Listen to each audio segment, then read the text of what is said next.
To this now, yesterday, the world marked International Day of the Girl Child.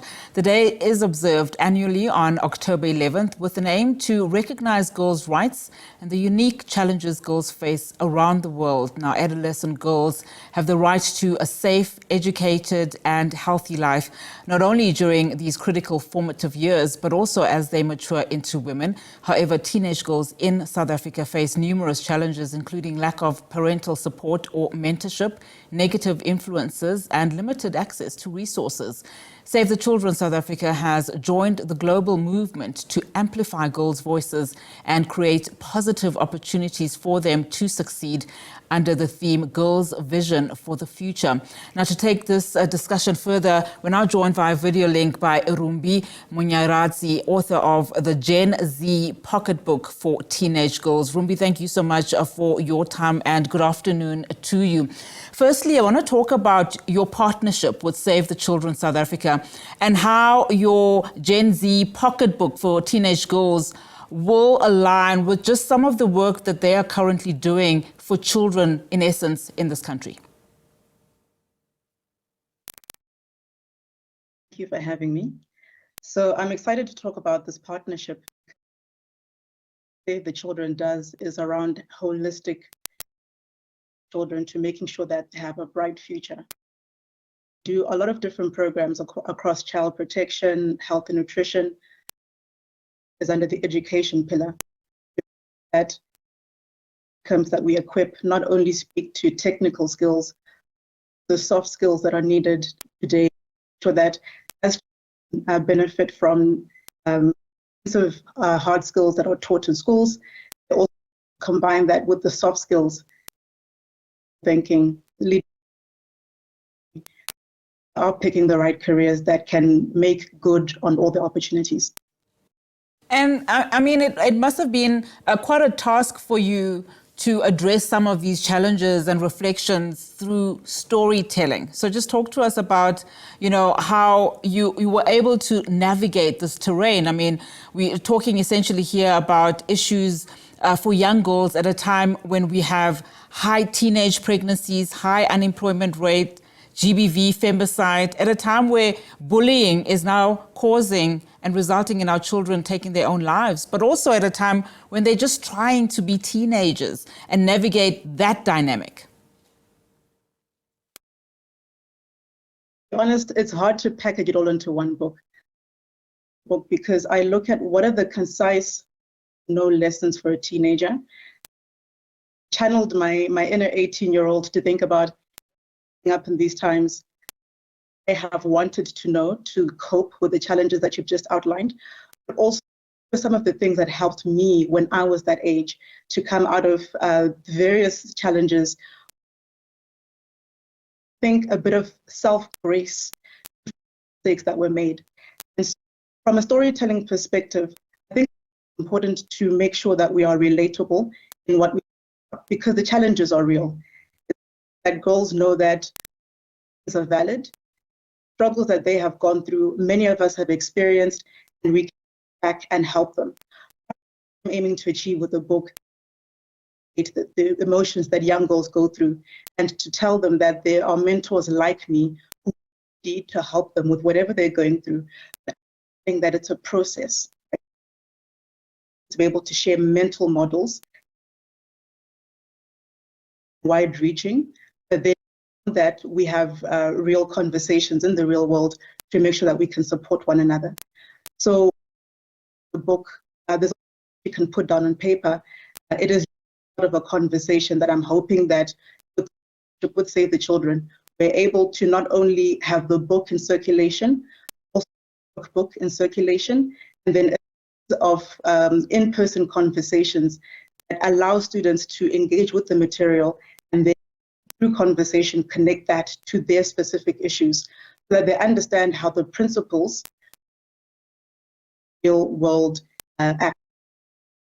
I mean, you talk about imparting skills such as critical thinking and leadership. I mean, that is quite an important characteristic to have, especially for young girls that are navigating this terrain. But I'm more interested in how then you are able to merge that upskilling to also balance it with the fact that some of these girls really come from backgrounds where there is no support, especially parental support, and where parents don't understand this generation and will no doubt find that, you know, the girls are, of course, not obeying or being respectful when they do stand up for themselves. How do you then balance, you know, the fact that they now need to upskill themselves, but also have to deal with parents who just simply don't understand teenagers?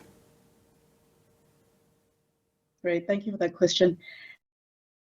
For it because it takes me back to the very first section of the book. I am encouraging young learners to take it upon themselves to understand who they are.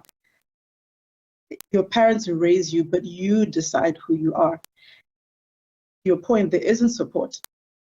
How do you, at a young age, start to take control of the mental needs that you have of your environment? You would have support in the home, would have support at schools. Sometimes there's both a gap at home and at schools. Learners to look at what else is available in their environment. Are there friends? Are there social groups, church groups that can provide the support that is lacking at home? Because ultimately they are building their lives even now in high school. I focus specifically on teenagers because you gave a list of challenges that they face. Not careful to take ownership of their lives.